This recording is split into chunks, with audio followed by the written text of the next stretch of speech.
पिछले 3 साल की तरह वापस आ सकें अपनी स्ट्रेंथ में। मुश्तरी का ज़ोर कम हो चुका है, लेकिन जो एक्चुअल पावरफुल सितारे हैं उनमें थोड़ी सी जो है गिरावट है। अस्सलाम वालेकुम। औसाफ डिजिटल के साथ मैं हूं आपकी मेज़बान अलीशा जहांगीर। आज हमारे साथ मौजूद हैं तारिक महमूद शेख साहब, जो कि एक पॉलमिस्ट हैं और फॉर्चून टेलर हैं।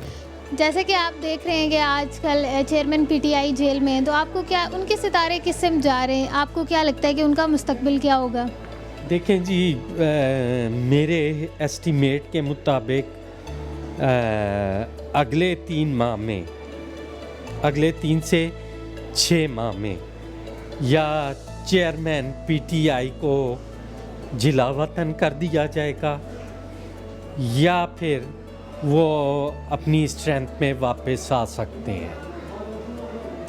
ठीक है, चांसेस हैं उनके काफ़ी सारे, लेकिन मैं नहीं समझता कि वो पिछले 3 साल की तरह वापस आ सकें अपनी स्ट्रेंथ में, उसी तरह वापस।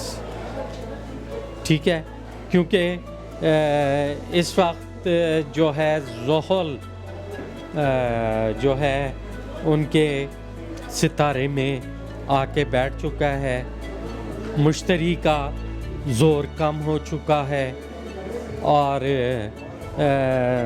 अगर हम सन की तरफ जाएं तो सन काफ़ी बेहतर हो रहा है उनका, और उनका मरकरी भी काफ़ी स्ट्रेंथ में आ चुका है। लेकिन जो एक्चुअल पावरफुल सितारे हैं उनमें थोड़ी सी जो है गिरावट है कि वो उस तरह उठ नहीं सकते जिस तरह पिछले 3 सालों में आए। बहुत शुक्रिया आपका।